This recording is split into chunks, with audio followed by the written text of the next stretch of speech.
bertolak dari pernyataan bahwa Yesus sudah bilang bahwa dia pergi dan tidak akan datang. Oke. Nah, Bapak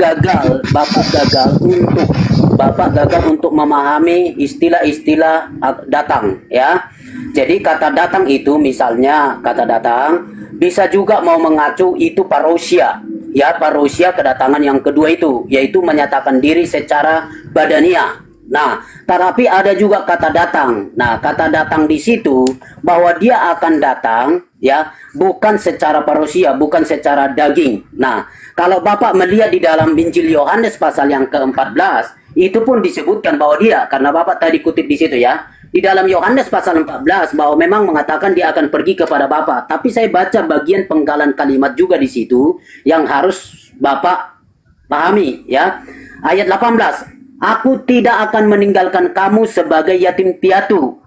Aku datang kembali kepadamu. Nah, itu pun ada pernyataan ternyata Yesus akan datang.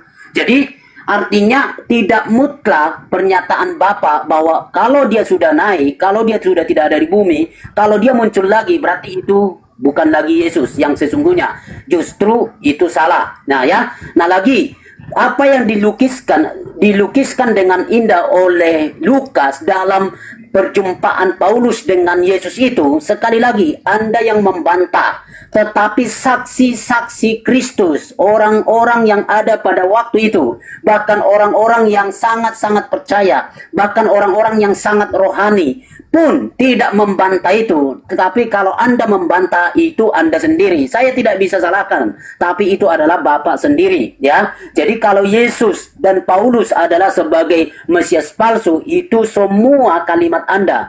Tapi sayangnya Pak, Bapak untuk membangun dalil itu, Bapak menggunakan Alkitab. Padahal Alkitab tidak bicara begitu. Justru dengan tegas mengatakan Yesus adalah Mesias, Paulus bukan Mesias. Itu sangat jelas. Kalau Bapak membadalkan itu, Bapak memutarbalikkan Alkitab. Kemudian orang Kristen Bapak sebutkan juga sebagai Kristus. Monggo Pak, buka di layar ini, Kalau tidak cukup bahasa Indonesia, buka aja bahasa aslinya. Apakah betul bahwa Paulus atau orang-orang Kristen secara kaidah penggunaan bahasa Yunani yang benar dan yang baik, apakah betul orang Kristen atau Paulus pernah mengaku sebagai Mesias atau Kristus? Coba buka aja. Jika tidak ada lagi, berarti Pak Zuma, Bang Zuma hanya ngarang terus. Semua tadi saya sudah bantah. Oke, makasih. Oke. Silakan, ada yang bisa buka kamera?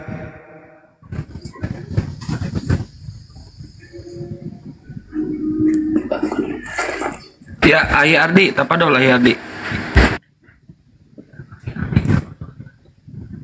Tolong dibuka 1 Korintus 12 nomor 27. Kamu semua adalah tubuh Kristus dan kamu masing-masing adalah anggotanya.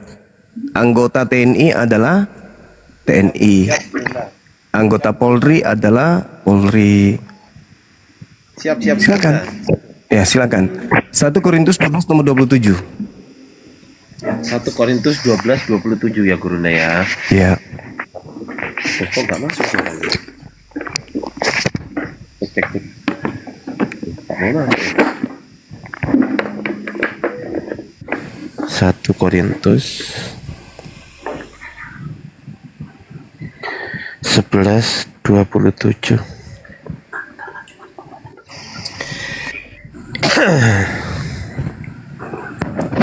Jadi barang siapa dengan cara yang tidak layak makan roti atau minum cawan Tuhan, ia berdosa terhadap tubuh dan darah Tuhan. Ini Gurunda. 1 Korintus 12:27. Oh, sorry. 12. Ya. Mohon maaf Gurunda. Kamu semua adalah tubuh Kristus dan kamu masing-masing adalah anggotanya. Masya Allah. Luar biasa. Anggota TNI kan. Anggota Polri, anggota Kristus ya Kristus. Itu yang satu. Kemudian kita lihat di dalam Kisah Para Rasul 9 nomor 22. Silakan dibuka Dinda. Ada beberapa data yang kita akan sajikan di sini. Siap abangku. 9:22. Siap abang. Kita buka dulu bentar. Akan tetapi Saulus semakin besar pengaruhnya dan ia membingungkan orang-orang Yahudi yang tinggal di Damsyik karena ia membuktikan bahwa Yesus adalah Mesias.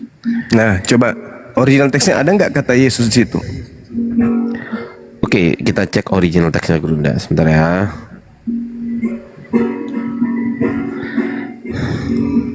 Sembilan dua dua.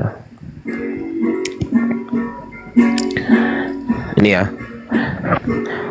Saulos di Malon ini Duma Muto Kai Sune Sunen Yudayos Tous Katoi Kauntas Hen Damaskus maksudnya ya. Damsyik itu ya Gunda ya. Iya. Sumbibason hoti autos estin ho Kristos. Ada nggak Yesus? Nggak ada. Nggak ada. Keren. Wah ini save dulu bentar. Keren. Masya Allah. Jadi Lanjut, yang, Gunda. Lanjut. Jadi yang diceritakan di sini adalah Saulus yang pengaruhnya besar, yang membingungkan orang-orang Yahudi yang tinggal di Damsyik karena ia membuktikan kalau ya dirinya sendiri itu adalah Kristus. Silakan Anda buka data 1 Korintus 11 nomor 1. Siap Gurunda. Siapa noise ini? Kang, noise Kang. 1 Korintus 11 nomor 1. 11 nomor 1. Siap abangku. Original teksnya atau terjemahnya Gurunda? Iya, nanti masuk ke original teksnya. Siap abangku. Jadilah pengikutku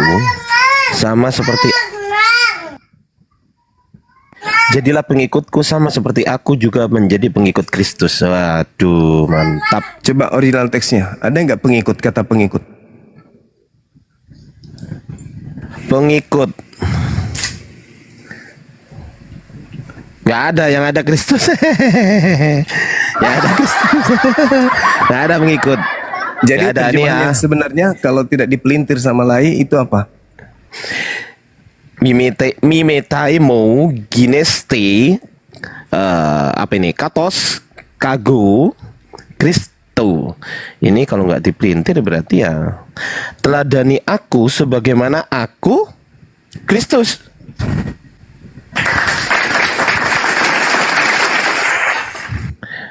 Iya juga. Ya. Roma 16 nomor 7. Oh iya benar. Sebentar. Ini Gurunda. Ini betul ini. Ini Kristus betul. Gurunda benar. Karena bukan Kristianos ya Gurunda. Kalau Iya. Kristianos baru pengikut ya. Pengikut. Ini bukan Kristianos ini teman-teman. Wah, udah dapet tembakan baru. Sip. Ya lanjut Gurunda. Apa? Roma 16 nomor 7. Roma 16 nomor 7. Salam kepada Andronikus dan Yunias, saudara-saudaraku. Mohon maaf batuk Gurunda. Sebangsa yang pernah dipenjarakan bersama-sama dengan aku, yaitu orang-orang yang terpandang di antara para rasul dan yang telah menjadi Kristen sebelum aku. Waduh, nah ada Kristen Gurunda. Ya, Kristen itu original teksnya apa di situ? Dalam menjadi Wah, Kristen. Jadi terjemahan yang sebenarnya apa? Sebelum dipelintir sama lai. Ya Kristus, Mesias. Terjemahan lengkapnya? Salam kepada Andronikus dan Yunias, saudara-saudara.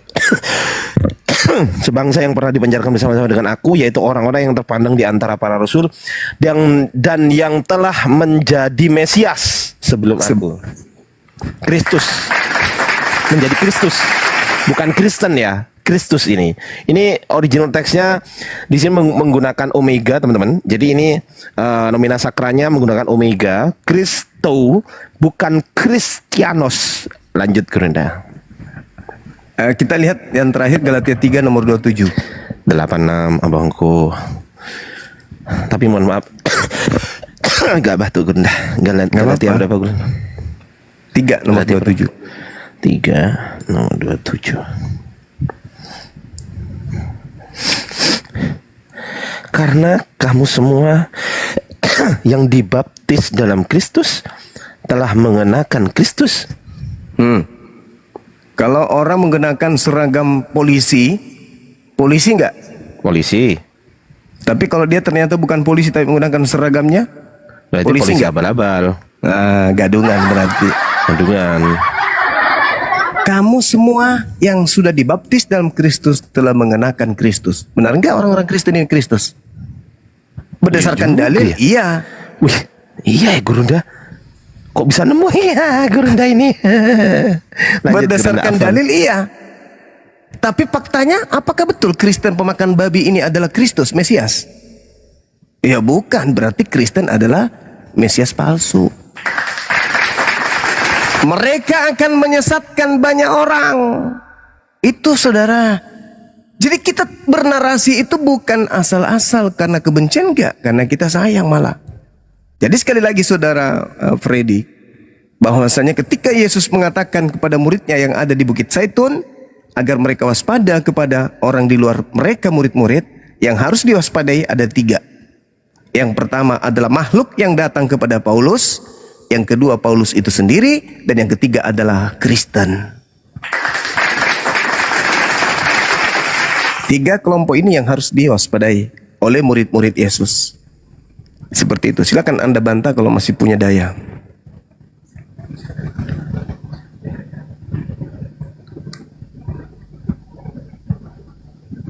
Oke, baik. Pertama, ayat yang Bapak baca di pertama soal konsep tubuh Kristus, ya. Itu bukan Kristus, tapi konsep tubuh Kristus.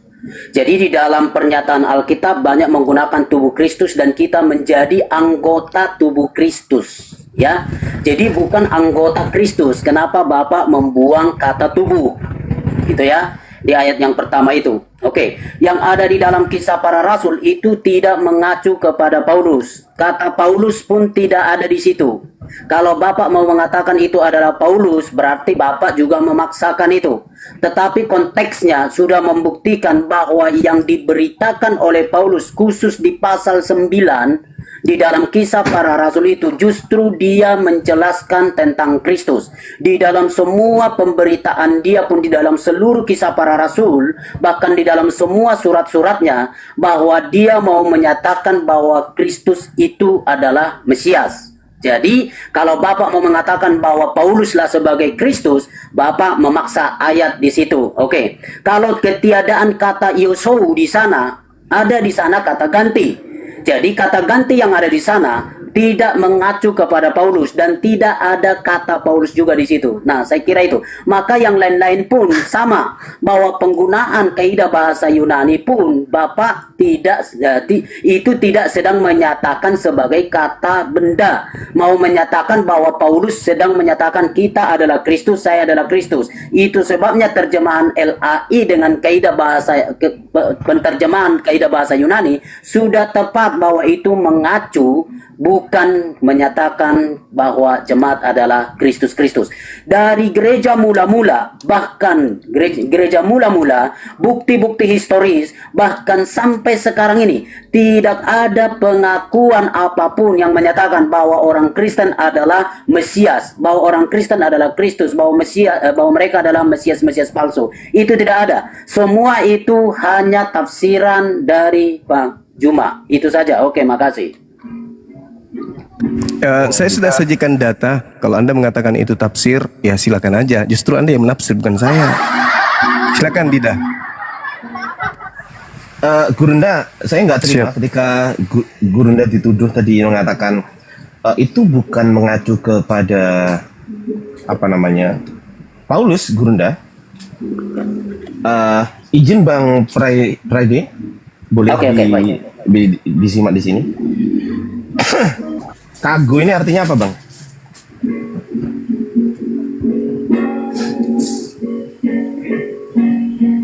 Bang? Baik, ya, abang aja, bilang aja. Kago itu apa? Ya saya tanya ini. Oh, Anda menafsirkan, Anda mendalilkan kata Kok kago menafsir? juga nggak tahu. Saya bertanya, kago ini artinya apa? Lalu Anda kalau mau menyatakan sesuatu, Ya udah nggak ngerti, ya udah Bilang aja, kago ini kago apa? ya udah Anda nggak Kan di ngerti, situ udah. kan ada, Pak. Di situ ada kago. Oke, baik. Ah. Kago ini artinya aku. Ah. Nah, pertanyaan saya, ini kan Kristo.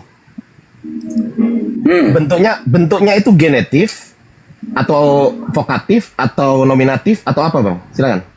Coba tunjukkan Kristo. aja, tunjukkan di situ biar saya lihat. Ini Kristo, ya ini. Bawahnya itunya, Pak. Ya ini udah dijawab aja. Dijawab dulu, Bang, bentuknya apa? Parsingnya itu yang di bawah, Bang. Iya, pertanyaan saya, ini bentuknya apa? Sesuai dengan pengetahuan Anda. Itu dengan akhiran O itu nominatif. Oke, nominatif ya, Gurunda. Kita baca, Gurunda. Non genetif maskulin singular Berarti jediar. yang Bapak tunjuk Salah, Cok. yang enggak. Kan tadi saya bilang yang O, berarti kan, Bang. Yang O kan saya sebutkan, yang O itu genetif, tapi Loh, lah ya ini. bukan yang Kristus. Loh, nominatif tadi. Loh, enggak gini. Maka saya bilang begini. Genetifnya ke siapa? Sebentar, saya tanya. Genetifnya ini merujuk kepada siapa? Genetif merujuk kepada siapa? Abang tukang jebak ya. Enggak. Genetif ini merujuk kepada siapa? Saya tadi Genetif sudah merujuk. bilang. Sebentar. Genetif merujuk kepada siapa? Jawab dulu, Bang. Dalam dialog. Saya dengan Bang Zuma baik tadi. Anda Waduh. jangan curang dalam. Ya udahlah, Bang Zuma udah tantrum. Lanjut, Bang Zuma. Oke ya, jangan jebak. Itu saya tidak suka. Enggak, dia berbohong, Gurunda. Kristo di situ genetif itu adalah milik dari Kago, Gurunda. Kago itu adalah aku adalah Paulus. Lanjut, Gurunda. Iya, memang Nah, begitu. coba dengan genetif itu. Memang begitu. Lalu terjemahannya apa, Pak? Saya mau tanya Anda, terjemahannya apa dengan kasus genetif? Kago Kristo. Loh, aku Bisa adalah nggak? Kristus. Aku Kristus. Jelas kok itu. Bukan, Bang. Loh, kok bukan? Itulah yang saya bilang, penggunaan dengan genetif. Ya, dengan genetif, bukan itu terjemahannya. Oke, Bang. baik. Saya tanya. Apa bedanya Kristus dengan Kristianos dengan Kristo? Apa bedanya? Jawab. Kita mau penggunaan kaidah atau doktrin? Nggak ngerti dia, Bang. Nggak ngerti. Lanjut, Bang Zuma. Saya tanya Anda, itu Abang mau tanya doktrin atau kaidah penggunaan bahasa Yunani? Kok doktrin? Ampun. Kan saya tanya, saya mau loh, cuman saya mau menghilang karena Abang tukang jebak. Kalau Bang Juma kan bukan tukang jebak. Jadi Ya enak. sudah, diskusi. intinya Anda sudah terjebak. Saya terima kasih. Lanjut ke Bang Zuma. Bang Zuma, izin, Iya, Bunda. justru itu yang saya tadi bilang, sorry Bang Juma ya. Saya tidak enak dengan beliau ini. Kita dijebak. Tadi saya sudah sempat bilang kalau itu Kristo dengan akhiran O, saya bilang kan itu nominatif. Ternyata yang Bapak buka yang di bawah. Salah. Akhiran O itu bukan nominatif. Akhiran O itu genetif di situ. Yang Ya, justru akhiran itu os. itu. Salah. Itu yang tadi Ngomong saya dua bilang. kali, salah 2 kali ini gimana, Gurunda? Bukan. Ini. Aduh. Lanjut. Abang tadi jebak saya. Maka saya tidak senang. Jadi lain kali mohon maaf, sorry ya Bang Ardiansa, kita udah lama kok ketemu. Bang Ardiansa, sorry ya. Abang dari dulu ternyata begitu. Saya sampai sudah bilang ini level cerdas cermat TK, kan sudah saya gituin Anda. Ngambek, Gurunda. Ngambek. Bukan ngambek. Nah, Anda muncul lagi ternyata begitu. Sorry. Kalau Bang Zuma kan santun dari tadi. Saya hormat lah dengan Bang Zuma. Hormat sekali, Bang. Ya. Thank you ya. Sorry Bang Ardiansa juga ya. jadi begini kita. Sorry. Dari kondusif jadi enak. Thank you Bang Zuma. Tadi Oke. tema Bang Zuma itu agak bagus, Bang. Tentang hari mualaf itu. Ya, kita diskusi bagus lah ya. Karena saya tahu hati Bang Zuma ini kan sebenarnya mau baik di negeri ini kan. Lalu itu muncul. Ya, memang jadi agak polemik. Tapi maksud saya di dalam kaidah Abang itu kan ada istilahnya, sorry ya, mungkin kalau saya salah dan saya tidak pakai bahasa Bapak, lebih banyak untungnya atau ruginya, lebih banyak baiknya atau buruknya, kan itu kan perlu juga sebagai pertimbangan kan, supaya tepat seperti yang orang bilang win-win solution gitu kan. Jadi enak kita beragama yang berdampingan ini, Bang, gitu. Mana Bang Zuma? Iya, silakan. Nah ya, jadi begitu Bang. Karena saya coba lihat cuplikan di awal itu, mungkin itu dimulai tahun 2018 ya. Kan itu kan tetap begini, terima atau tidak. Kan kayak dan Abang Zuma tadi juga singgung bahwa kita tidak mengakui Yesus yang lahir atau jadi anak Allah, begitu kan? Kalau itu kita ikut setuju, berarti kita mengakui bahwa ada Allah yang datang atau apalah tadi itu ya. Nah, kalau begitu nanti abang juga akan bantah semua perayaan-perayaan Kristen. Pasca juga. Kalau begitu kita mengakui bahwa Yesus itu adalah Mesias atau yang mati di atas kayu salib. Kita buat lagi hari apa? Nah, itu kan tendensius, Bang. Tendensius. Takutnya begini. Sorry aja. Saya juga, mohon maaf ya. Saya juga senang dengan argumentasi yang santun. Saya juga tidak senang dengan argumentasi yang... Enggak, ini mau kabur dari Kristus tadi, Gurung dah. Bukan Bang, bukan. Saya pengajar Bang ya. Sorry kalau mau, saya pengajar. Pengajar kok nggak ngerti bahasa Yunani, pret. Bang, abang boleh diskusi kita soal bahasa Yunani. Cuman saya dijebak tadi ya. Sorry aja. Walaupun saya bukan pintar, saya bukan ahli, tapi saya berusaha belajar. Nah begini. Nah jadi kan, jadi bingung saya tadi mau ngomong jika Bang Zuma ini. Jadi Bang Zuma, kalau begitu dalilnya, berarti nanti semua hari-hari perayaan Kristen pun kan pasti akan dibantah. Nah lalu di dalam agama itu kan pengakuan konsep Tuhannya kan ada. Yang Hindu, Buddha, agama-agama yang lain kan juga ada. Nah kalau itu ada, berarti juga dibuat hari tertentu untuk membantah itu. Seolah-olah kita setuju dan segala macam. Padahal kan kita dalam konteksnya bernegara, bukan sebagai beragama yang sedang berapologet Bang. Kita ini sedang bernegara ya. Saya juga tidak setuju kalau ada dari kalangan kami membabi buta menyerang-nyerang agama abang. Saya juga tidak terlalu setuju. Saya sendiri tidak pernah dalam dialog kita kan bawa kitab suci Quran apa begitu. Saya tidak mau karena itu ranah abang gitu ya. Ranah di abang. Kalau kita duduk santai ngobrol-ngobrol tatap muka boleh. Tapi kalau begini kan tidak bagus. Nah itu kesannya Bang. Jadi silakan saja. Walaupun itu bebas-bebas saja, bebas. Tapi kan kebebasan kita tetap ada aturan-aturan bahwa kebebasan kita tidak melanggar haknya orang, begitu kan. Nah kalau misalnya begini dibalas teman-teman Kristen, nah lalu dibuat nanti hari tertentu di situ, di hari-hari besar abang lah, misalnya begitu, dibuat lagi hari apa begitu, kan tidak enak kita juga. Saya juga tidak setuju itu. Cuman itulah yang mau kita hindarin. Nah ya Bang, ya, salam saya, hormat saya kepada Bang Zuma sebagai yang dituakan, dihormati di kalangan abang. Jadi saya tepat rasanya ngomong itu kepada abang. Karena kita ini sudah kondusif. Memang pengaruh TikTok ini kita jadi ribut Bang. Ya di akar rumput ribut semua. Yang satu jadi rame, yang satu rame. Serius Bang. Baru kali ini saya enak lagi dengan Bang Zuma. Saya senang sekali Bang Zuma. Enak sekali. Ya biasanya kan Makasih saudara. Iya senang saya. Cuman tolonglah suarakan yang kondusif itu Bang. Ya saya mau abang tanya soal Alkitab, saya akan sangat-sangat open membicarakan. Dan saya tidak mau bicarakan agama abang. Saya hormati sekali itu. Gitu Bang. Cuman pesan saya, kenapa tanggal 25 itu harus tepatnya di situ, dan itu kan tahun kan kalender Gregorian gitu kan. Setahu saya kalau salah mohon maaf. Setahu saya hari raya atau hari-hari besar yang berkaitan dengan keyakinan abang, agama abang, itu kan bukan berdasarkan kalender Gregorian gitu loh Bang. Gitu kan. Jadi kami sangat hormat lah di perayaan abang. Kami tidak mau ganggu itu. Nah demikianlah maksud saya kenapa harus begitu. Dan karena abang sebagai yang ditokohkan sebagai ini, ya menurut saya Bang, dipikirkan lagi lebih baik banyak ininya apa, lebih baik banyak baiknya atau buruknya. Kan kita sedang menjaga negara kita ini Bang. Thank you Bang ya. Makasih Bang. Tadi saya sempat dengar paparan abang. Oke, Ya. makasih saudara Freddy. Jadi gini, itu tidak akan pernah muncul hari-hari perayaan Kristen akan dihidupkan juga perayaan dari kami. Itu tidak ada. Kenapa hanya ada tanggal 25 Desember ini?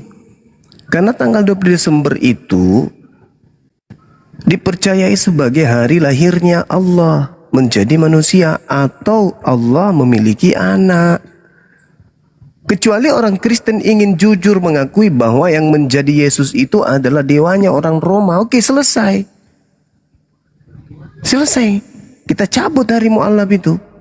Kalau orang Kristen mengakui bahwa lahirnya Yesus di tanggal 25 Desember adalah lahirnya dewa matahari atau dewa orang Athena, aman berarti. Tapi selama mengatakan Yesus anak Allah atau Yesus anak Allah, maka selama itu juga tanggal 25 Desember kami akan putuskan sebagai hari mu'alaf sedunia. Itu kok masalahnya, bukan masalah yang lain. Kenapa bisa demikian? Karena kami didasari dalil. Laqad ji'tum syai'an idda. Sungguh kamu telah membawa sesuatu yang sangat mungkar. Takadus samawati yatafattarna minhu wa tansakkul ardu wa takhirrul jibalu hadda. Hampir saja langit pecah, bumi terbelah, gunung-gunung runtuh karena ucapan itu. Anda'u lirrahman walada. Karena mereka menganggap Allah yang Maha Pengasih mempunyai anak. Wa ma yambaghi lirrahmani ayyattakhiza walada. Dan tidak mungkin bagi Allah yang Maha Pengasih mempunyai anak. In kullu man fis samawati wal ardi illa atir rahmani abda. Tidak ada seorang pun di langit dan di bumi melainkan akan datang kepada Allah yang Maha Pengasih sebagai hamba. Itu fakta. Jadi kalau dikatakan bahwasanya dewa matahari turun ke bumi jadi manusia, silakan. Tapi kan faktanya enggak. Yang kalian sebut sebagai anak Allah itu Yesus adalah anak pencipta langit dan bumi, yang Rahman, yang Maha Pengasih lagi Maha Penyayang ini.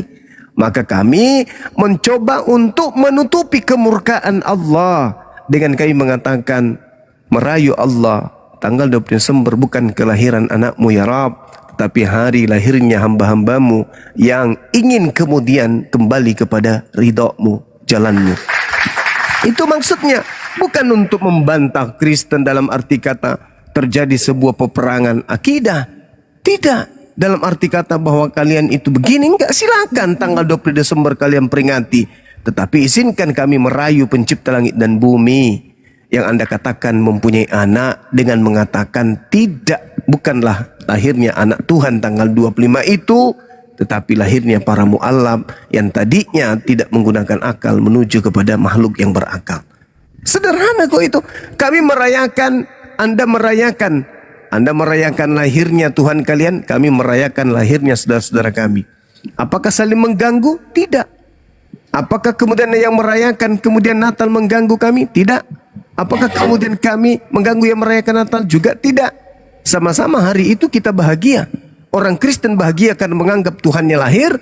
Kami umat Islam bahagia karena menganggap bahwa itu adalah hari kelahiran saudara-saudara kami yang tadinya kufur, kemudian menjadi beriman sama seperti kami. Bagus gitu? Ya bagus. Sama-sama kita bahagia. Cuman perayaannya berbeda dan kita tidak saling mengganggu.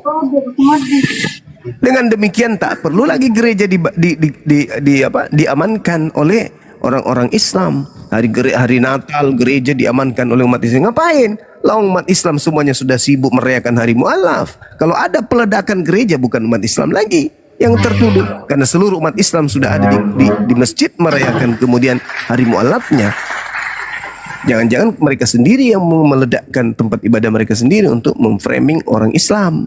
Kalau sekarang kan masih bisa tuh, karena umat Islam pada tanggal 25 Desember tidak ngapa-ngapain. Tapi kalau seluruh umat Islam pada hari 25 Desember mereka kemudian terdata di masjid, datang merayakan hari mu'alaf, dan terjadi sesuatu yang tidak diinginkan di rumah ibadahnya orang Kristen, maka tidak bisa lagi dituduh umat Islam. Kenapa? Karena umat Islam sedang merayakan hari bahagia saudara-saudaranya Kristen yang mu'alaf.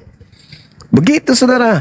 Lain cerita kalau kami merayakan tanggal 20 Desember dengan merusak gereja, dengan merusak ibadah kalian, dengan datang ke tempat kalian merusak acara kalian, ya itu nggak boleh. Saya orang pertama yang melarang. Jangankan seperti itu, Bung. Orang Islam yang menginjak kitab sucinya orang Kristen, satu-satunya manusia di Indonesia yang melayangkan surat pengutukan keras terhadap pelaku hanya Bang Suma. Tidak ada orang Kristen yang mengutuk kemudian dengan melayangkan surat. Cuman Bang Suma yang melayangkan surat, mengutuk keras tindakan oknum yang menginjak kitab suci orang Kristen. Saya lah orangnya. Apalagi sampai mengganggu rumah ibadah. Gak boleh. Saya orang Islam, saya Bang Suma akan memimpin kemudian pasukan saya untuk menghalau orang-orang yang membantai atau mengganggu orang Kristen yang sedang beribadah. Saya orangnya. Camkan perkataan saya ini. Saya pertaruhkan nyawa saya untuk kemudian menghalau orang-orang yang ingin merusak orang Kristen yang lagi beribadah di gereja. Saya orangnya. Karena itu agama saya melarang, nggak boleh orang beribadah menyembah kepada Tuhan mereka kemudian kita ganggu. Kecuali satu, dalam keadaan peperangan. Itu pun diatur dalam Islam. Orang yang beribadah, orang yang berada dalam rumah ibadah itu tidak boleh diperangi. Nggak boleh. Dilarang dalam Islam.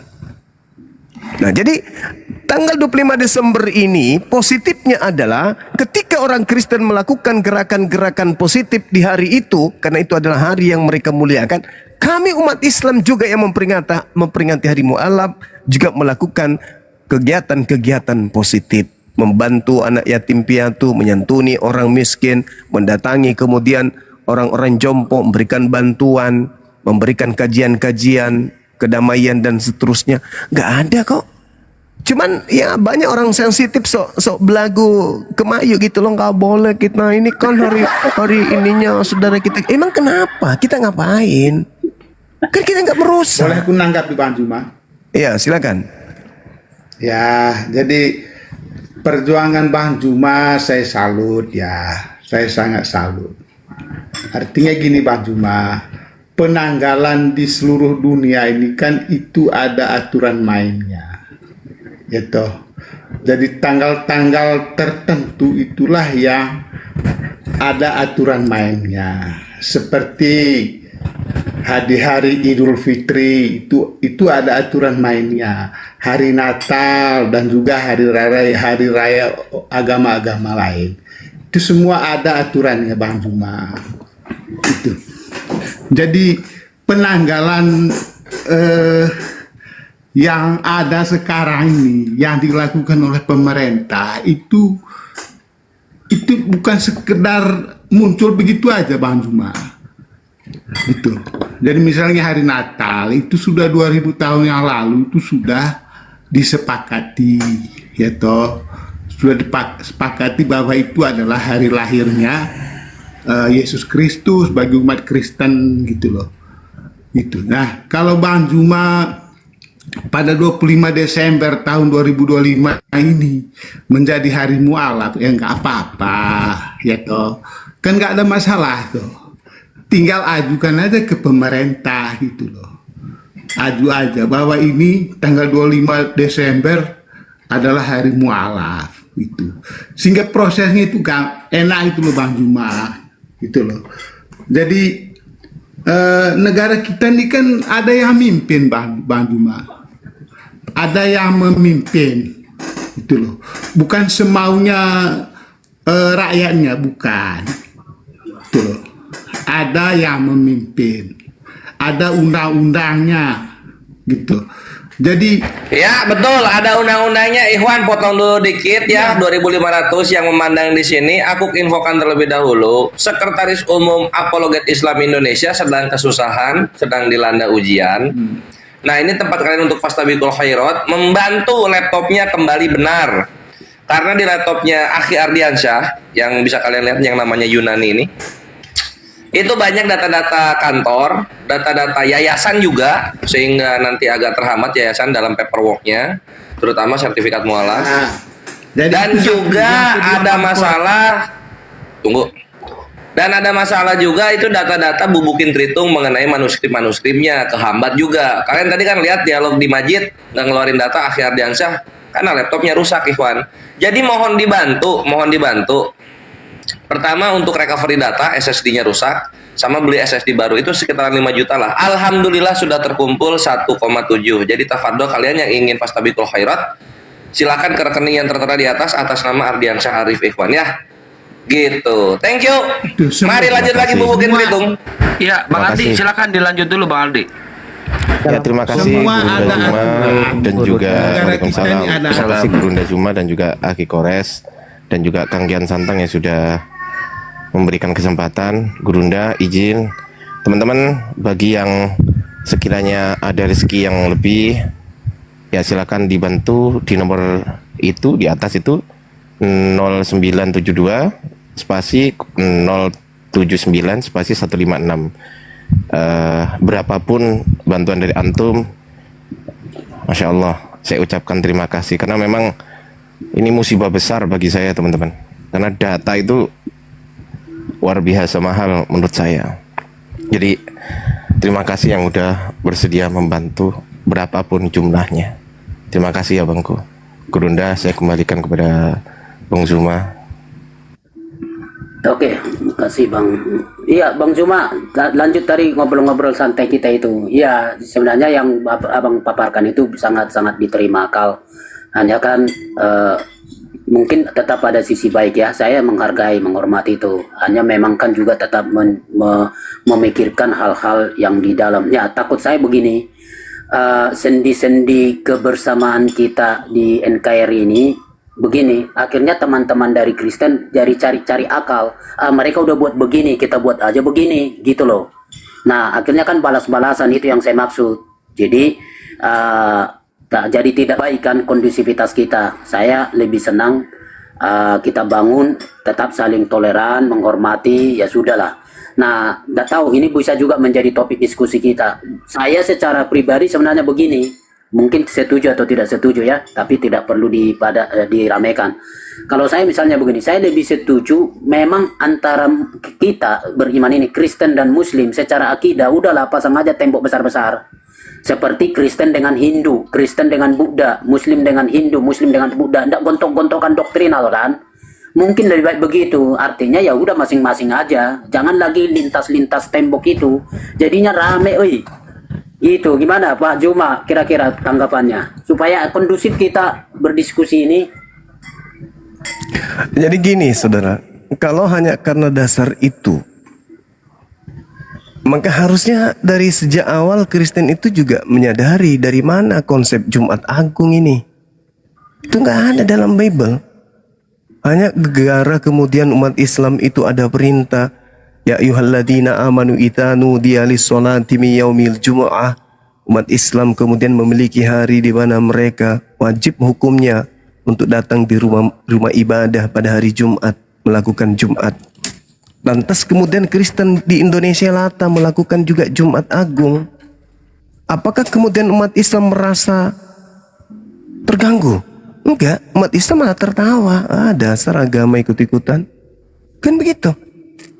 Nah, sama seperti 25 Desember ini, Bung. Kalau kita melihat, itu kan ajaran sinkretisme. Tidak ada dasarnya. Para pemimpin gereja kemudian kenapa memilih tanggal 25 Desember ini? Itu untuk menggantikan perayaan pagan milik orang Roma Yunani, di mana mereka percaya kepada terang dunia, yaitu putra dewa matahari. Mereka menganggap Yesus inilah terang dunia itu. Maka Yesus duduk menggantikan dewa matahari agar lebih mudah diterima secara luas. Maka dijadikanlah penyembah-penyembah dewa matahari yang merayakan tanggal 20 Desember sebagai kelahiran Yesus Kristus. Itu ajaran sinkretisme, Bang. Kristen juga harus sadari itu, bahwa Yesus yang orang Yahudi tidak lahir tanggal itu. Itu adalah kelahiran dewa matahari. Nah, harusnya orang Kristen ketika mu'alaf ini diperingatkan tanggal 25 Desember berterima kasih, menyadarkan secara tidak langsung kepada orang Kristen yang terjebak kepada ajaran sinkretisme untuk menyadari bahwa memang Yesus tidak lahir tanggal itu.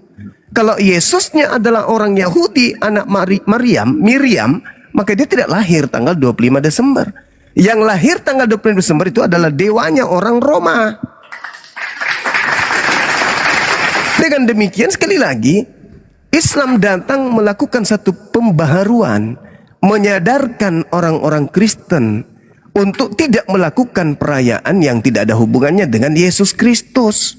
Tanggal 25 Desember itu kan pasti pagan Romawi. Teori kematian dan kelahiran Yesus itu tidak ada dasarnya tanggal 25 Desember, nggak ada. Hanya penyatuan konsep dari ajarannya orang Yahudi dengan ajaran orang Roma Yunani. Maka lahirlah yang tadinya ajaran dewa matahari diperingati tanggal 20 Desember yang adalah terang dunia. Karena Yesus menggantikan kedudukan tersebut, maka Yesus orang Yahudi yang dimaksud, kalau dianggap adalah orang Yahudi, duduk menggantikan dewa matahari. Padahal saudara, orang Kristen di Indonesia pun harus tahu apa itu. Abad pertama tak ada 20 Desember diperingati, kedua dan seterusnya oleh orang-orang Kristen hari ini. Tetapi nanti di abad keempat barulah kemudian ada peringatan untuk Yesus. Sebelum abad keempat peringatannya tetap tanggal 25 Desember memang, tapi bukan untuk Yesus, melainkan untuk Dewa Horus, Dewa Matahari. Ya, begini Begitu, Bang. saudara. Tanggapin. Silakan. Oke, makasih Bang. Saya tanggapin dua hal. Pertama, begini. Itulah tadi yang saya katakan. Sama dengan ini kita contoh ya, contoh. Ketika agama Buddha mau membuat perayaan ini dan itu, ngapain kita komentarin? Emang itu urusan kita, itu kan agama dia. Mau gimana pun itu urusan dia. Nah, itu kan. Nah, jadi akhirnya kita saling menghormati.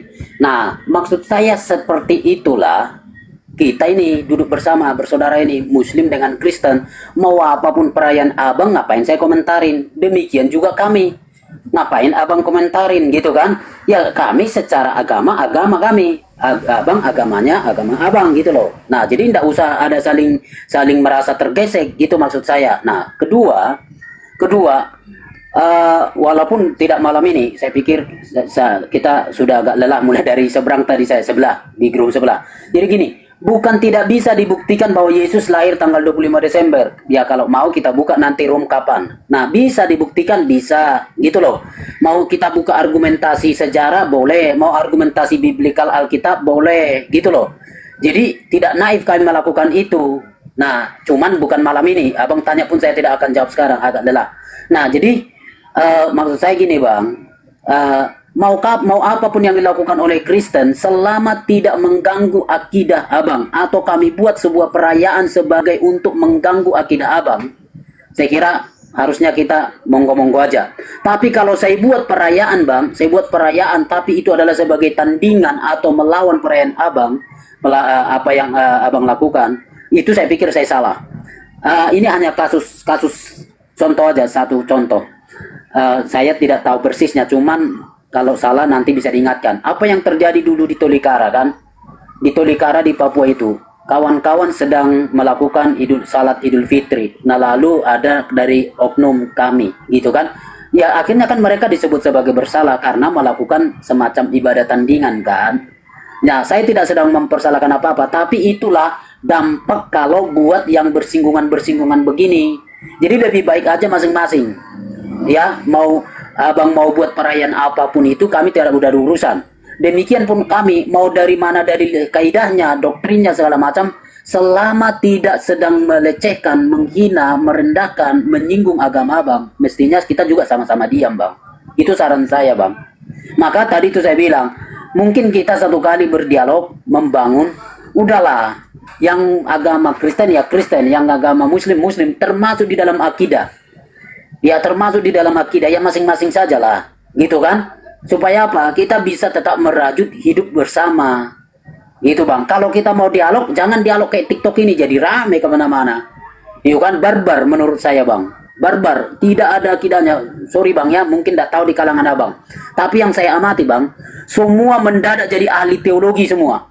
Di kelompok abang pun begitu, di kelompok kami pun begitu. Padahal para pendiri atau para penyiar atau pembawa berita, mau penyiar yang membawa Muslim ke Indonesia, Kristen ke Indonesia, atau bagaimana lahirnya, kan ada pembinaannya, ada didikannya, bagaimana mengajar tidak pernah diajar, kan begitu. Tapi sekarang kan barbar, mendadak jadi ahli semua, akhirnya nggak seragam, ngaco sana ngaco sini begitu loh. Nah kenapa? Karena mungkin ini faktor medsos kita ini, TikTok ini. Jadi itu maksud saya Bang. Jadi ayolah kita kondusifkan lagi. Saya justru mengajak abang, menantang abang, yuk dari kelompok abang dan dari kelompok kami, yuk kita buat kebersamaan, mengkondusifkan bahwa kita adalah saudara. Nah mumpung ada abang di situ komandannya, ayo kita buat supaya kita sama-sama mereka yang mengakui sang pencipta. Di antara mereka terdapat kaum, terutama kaum muslimin, yang menyatakan bahwa mereka berpegang pada iman Abraham dan bersama kita bersujud menyembah siapa? Jawab teman-teman. Gak mau. Enak aja nyembah siapa. bersama kita bersujud menyembah Allah yang tunggal dan maha rahim yang akan menghakimi manusia pada hari kiamat. Makanya di dalam TB 2 tadi saya kasih lihat lagi, di dalam 1 Korintus 8 ayat yang keempat dikatakan la ilaha illallah, tidak ada ilah selain Allah yang esa. Jelas ya, nyambung ya, nyambung nggak teman-teman?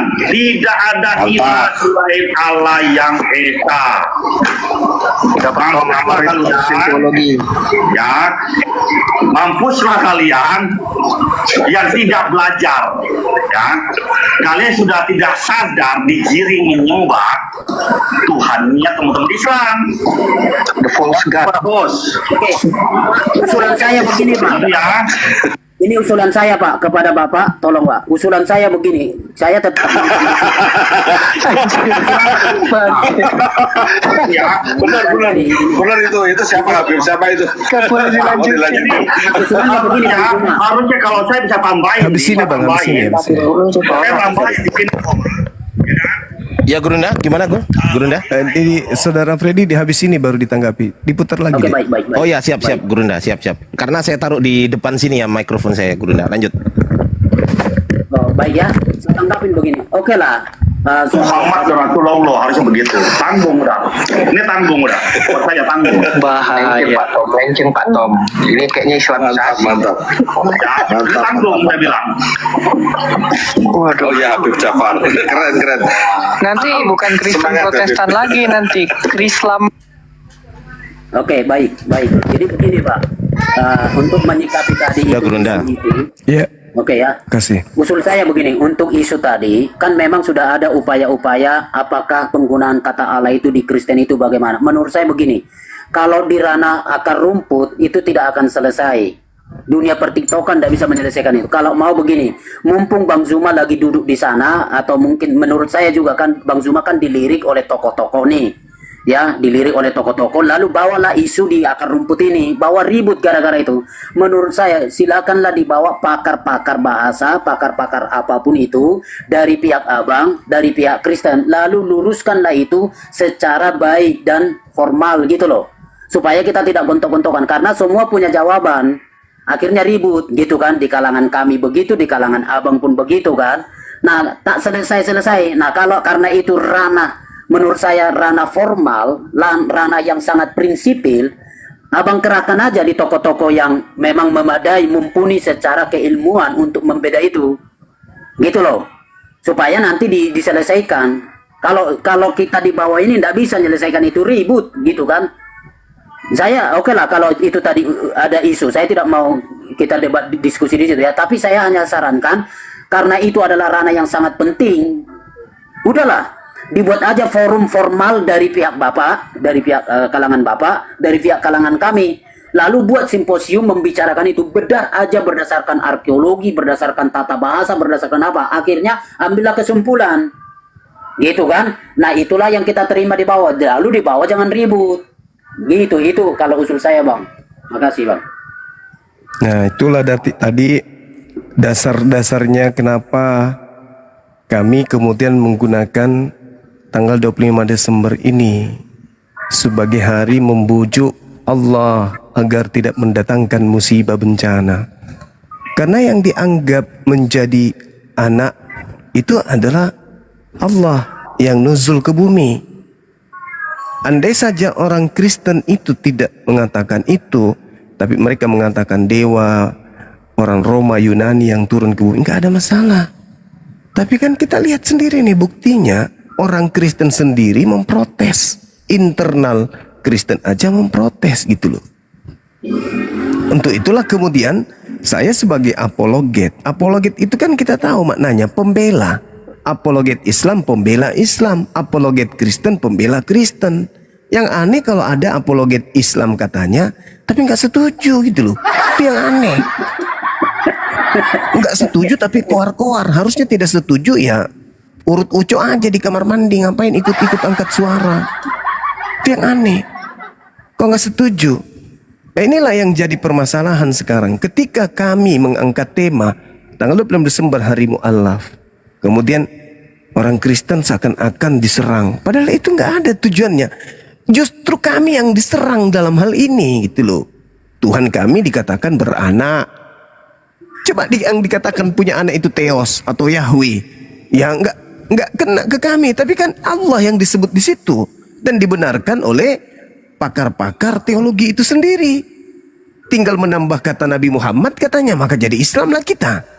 Kan dikatakan Tuhan Allah yang Maha Esa, yang Maha Rahim. Ya Islamlah punya Tuhan itu.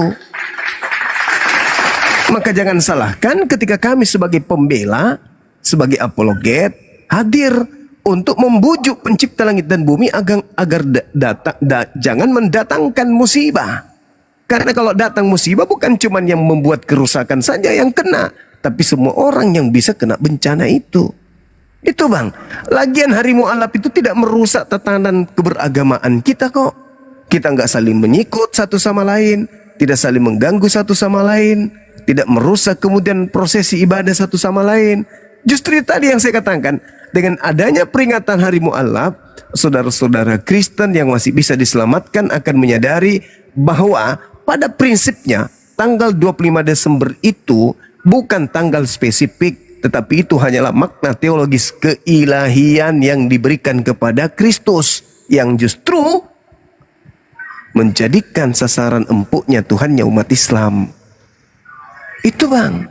Jadi itu bukan secara spesifik tanggal itu tanggal kelahiran, bukan. Itu hanya makna daripada perayaan terang dunia, yaitu Horus, yang nanti belakangan di abad keempat digantikan oleh Yesus kedudukannya di sana. Itu sinkretisme, adanya penyatuan, penggabungan atau penyatuan dua konsep menjadi satu. Begitu saudaraku. Jadi saya kira ini nggak perlu kita panjang lebar. Yang pada intinya silakan saudara-saudaraku Kristen rayakan hari yang kalian anggap sebagai hari raya keagamaan. Kami juga umat Islam merayakan kemenangan teman-teman kami mu'alaf yang tadinya non-muslim menjadi muslim. Kita jangan saling mengganggu.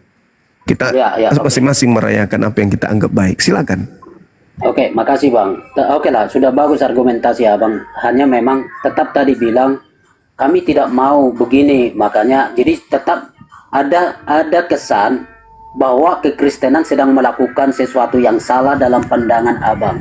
Makanya kan akhirnya buatlah kegiatan ini supaya moga-moga mereka datang. Itu kan arti mu'alaf itu ya. Mereka kembali. Nah gitu. Nah itu kan artinya secara langsung berarti didesain untuk mempengaruhi orang yang melakukan tanggal 25 Desember itu, Natal itu, gitu loh bang.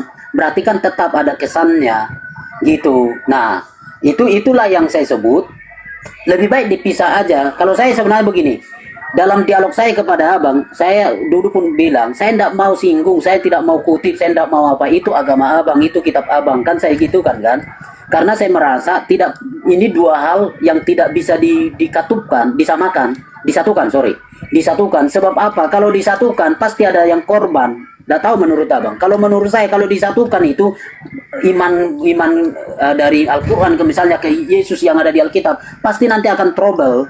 Maka bagi saya lebih baik stop. Tidak ada komunikasi soal mengidentifikasi satu pribadi dengan mendebatkan itu dari sudut pandang masing-masing, karena akan ada keributan. Kecuali begini, yuk kita ngomong presentasi Yesus Kristus menurut abang, menurut Quran, Isa Al-Masih menurut Quran, lalu Yesus Kristus menurut Alkitab. Udah selesai, bukan didebatin gitu loh bang. Karena kalau didebatin ya rame sampai di akar rumput, sampai RT RW, sampai di tetanggaan, kan gitu. Itu maksud saya bang. Nah kalau saya lebih mengajak abang lah ke depan ini, yuk bikin aja kondusifnya bagaimana kita bersahabat gitu, tanpa mengabaikan bahwa kita harus bersiar keyakinan, tapi lebih mengedepankan kita saudara, bahwa kita anak bangsa, bahwa kita sudah, saya kutip dulu dari abang, kita diciptakan kan dari begini kan, berbeda-beda begitu ya, ada yang bersuku-suku dan segala macam, beragama-agama kan begitu. Berarti bagaimana kita menghormati itu. Menurut saya gerakan apologet abang itu juga tolonglah itu disisipkan, ini kita bersaudara gitulah. Sorry bang ya, biar kondusif kita lah. Besok datang di satu tempat, kita ngopi-ngopi dengan dua agama itu, apa yang tidak manis, tidak indah dilihat di bawah? Wah, dua orang itu, dua kelompok itu ternyata duduk manis, indah kan? Gitu loh bang. Sorry bang, saya Iya. rindu lah itu. Jadi gini saudara, kalau pandangan hari mu'alaf itu seakan-akan mengajak orang mu'alaf, itu nggak ada jalannya ke situ, nggak ada. Karena yang merayakan itu adalah mereka yang sudah mu'alaf, bukan yang belum mu'alaf yang merayakan. Itu yang pertama. Nah, kalau kita melihat nih teman-teman, tanggal 25 Desember hari kelahiran Yesus sampai terganggu teman kita Kristen. Secara data kita lihat di dalam Lukas 1 ya, dalam Lukas 1 nomor 26 kalau nggak keliru saya, dikatakan pada bulan ke-6 Gabriel datang kepada Maria. Sudah pasti Gabriel datang di awal sebelum Maria hamil. Taruhlah dia hamil di bulan ke-6. Bulan ke-6 berarti hitungan orang Yahudi. Sefat, Adar, Nisan, Iyar, Sivan, Tamus. Berarti bulan Tamus. Antara Mei dengan Juni atau antara Juni dengan Juli. Kalau Sivan antara Mei dengan Juni. Bulan ke-6 Maria hamil taruhlah 9 bulan. Berarti Yesus itu lahir ketika Gabriel datang di bulan ke-6, bulan Tamus. Berarti Av, Elul, Tisri, Hetsvan, kemudian Kislev, Tefet, kemudian Sefat, Adar. Bisa-bisa Yesus itu lahir di bulan Nisan, bulan April atau bulan Maret, bukan Desember. Karena tidak mungkin kemudian bulan ke-6 lantas melahirkan Desember. Berarti Maria hamil 6 bulan, Yesus lahir prematur.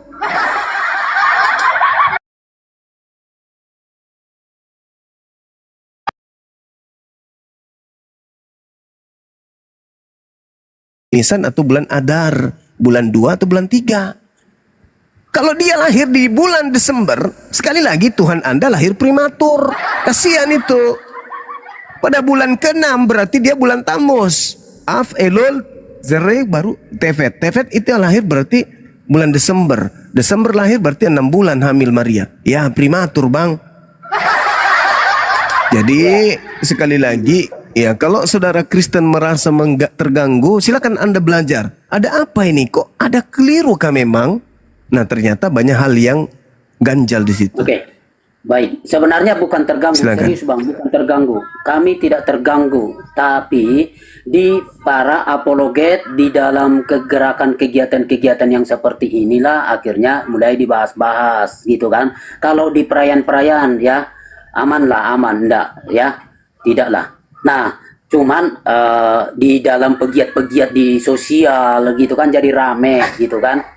Nah, lalu yang kedua, walaupun tadi abang lagi menjelaskan ini dan itu soal tanggal itu, sekali lagi karena bukan momennya, karena sudah terlalu malam, saya mau tanggapin itu. Tapi kalau nanti kita cari waktu pembuktian itu boleh. Abang bawa data, saya bawa data soal itu ya bang. Nah, Boleh. tapi baliklah, boleh lah ya. Terima kasih bang Zuma bahwa Sama-sama bang. abang kondusif dan abang saya lihat sangat-sangat peduli dengan kebersamaan kita yang indah. Saya sangat Iya, senang lah. sip. Oke, tenanglah. Oke, makasih bang Freddy. Makasih bang ya. Kasih. Sama-sama. Oke, Selamat oke. istirahat bang. Oke, terima kasih. Makasih, Bang. Ardiansa. Sorry bang Ardiansa ya. Bang, makasih ya tadi, mohon maaf. Ya, saya mohon saya maaf ya Bang kalau memang saya terlalu jujur ya, mohon maaf ya. Saya maaf bang ya, sorry lah. Thank you bang Ya, ya. ya, ya. Siap, siap, Bang. Makasih. Ya, makasih bang. Saya keluar ya. Oke baik, makasih bang. Makasih. Abangku izinkan saya mengucapkan terima kasih Gurunda Kumaha naon? kepada semua yang ada di sini, termasuk Gurunda Zuma, host dan juga Aki Kores dan semuanya yang hadir di sini, dan juga teman-teman yang udah memberikan sedikit rezekinya kepada saya. Saya nggak bisa sebutkan satu-satu teman-teman. Jadi semuanya saya ucapkan terima kasih. Barakallahu fikum. Lanjut Gurunda. Alhamdulillahirrabbilalamin. Masya Allah. Ya saya kira gitu teman-teman sekalian. Tema kita udah jelas dari tadi ya.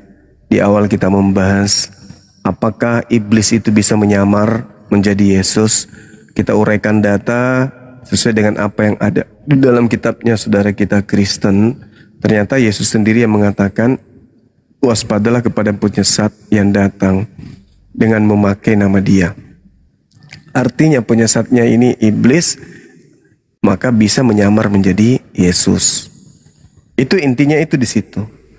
Tetapi tujuan kita mengkaji ini, latar belakang kita sebagai seorang Muslim ya karena Al-Quran yang menjelaskan lebih awal kepada kita umat Islam ini bahwasanya Allah menjadikan orang-orang kafir ini sebagai materi di dalam Al-Quran untuk menjadi acuan pembelajaran bagi kita umat Islam. Kenapa? Karena kata Al-Quran bahwasanya Al-Quran ini adalah sebuah hikmat berkah yang luar biasa terhadap manusia ketika manusia ini menggunakan akal sehatnya. Kitabu anzalnahu ilaika mubarak liyadabbaru ayatihi waliyatazakkara ulul albab.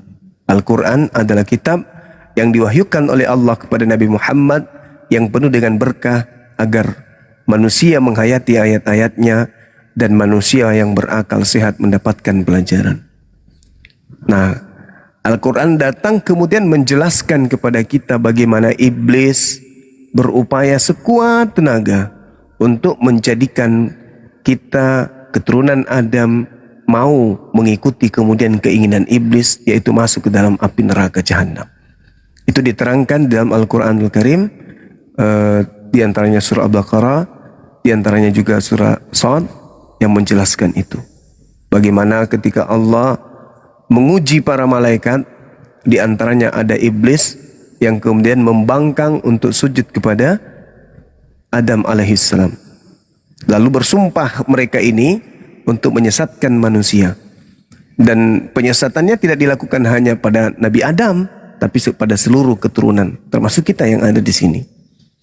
Sehingga memang kita harus waspada. Kita memang harus berhati-hati.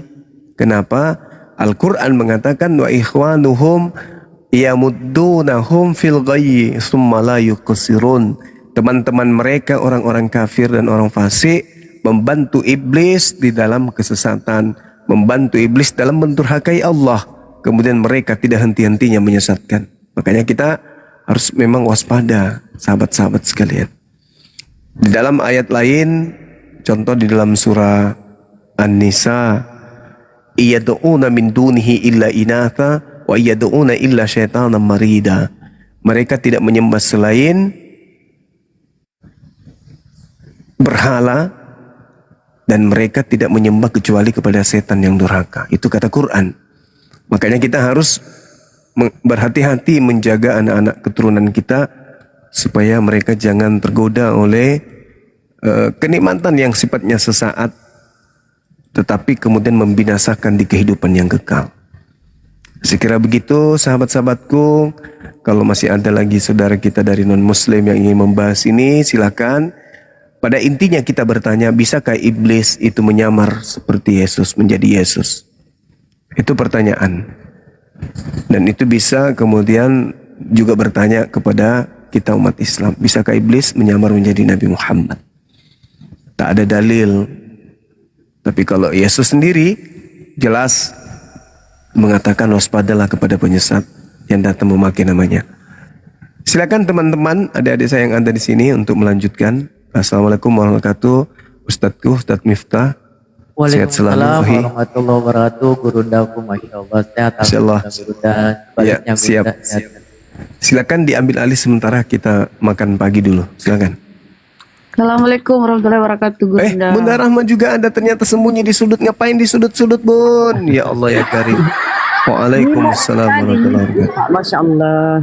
Kangen juga sama Bunda Rahma ini. Silakan Bunda, diambil alih sementara. Iya. Kita sapa dulu tamu ya. Orang Kristen, Muslim. Mama Cucu, gambar anjing. Cucu. Gambar anjingnya nggak usah disebutkan kali. Aduh, Bunda Rahma ini. Iya. Cucu. Ini dari tadi multi loh. Mungkin dia salah pencet ya. Cucunya siapa sih? Oh, cucu bubu. Aduh kawan-kawan, salah pencet rupanya ya. Jadi teman-teman Kristen silahkan naik ya, Masya Allah ya.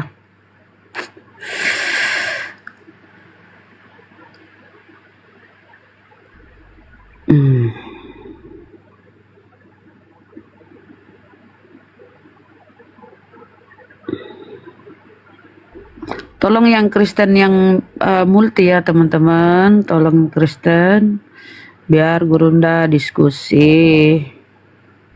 Karena udah lama ya, jarang-jarang diskusi Gurunda ya teman-teman.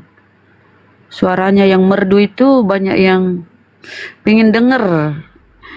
Edukasinya yang mantap. Masya Allah ya, ayo. Judulnya Iblis Bisa Menyamar Jadi Yesus. Oh, ayo teman-teman. Nah itu kan banyak yang merindukan suara Gurunda. Assalamualaikum warahmatullahi wabarakatuh, Bang Abi.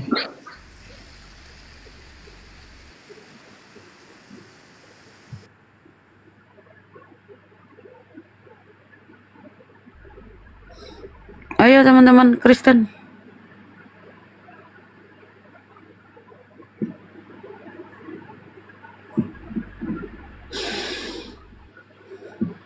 Bang Abi, Assalamualaikum.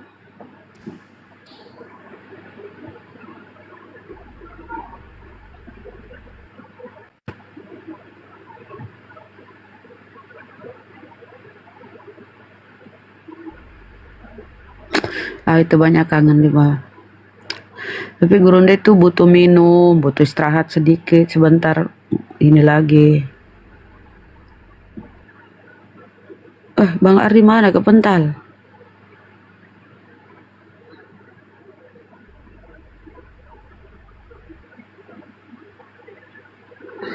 Si Frederika tadi. Ada lagi bang.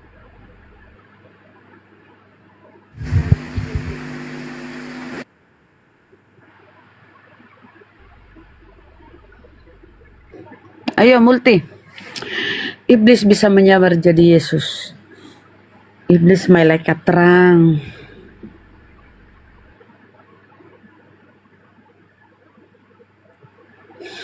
Apa ini ya? Ini momen langka loh. Kalau Oten itu diskusi dengan Gurunda itu keren. Beliau guru kami, beliau panglima api. Ayo. Momen langka loh.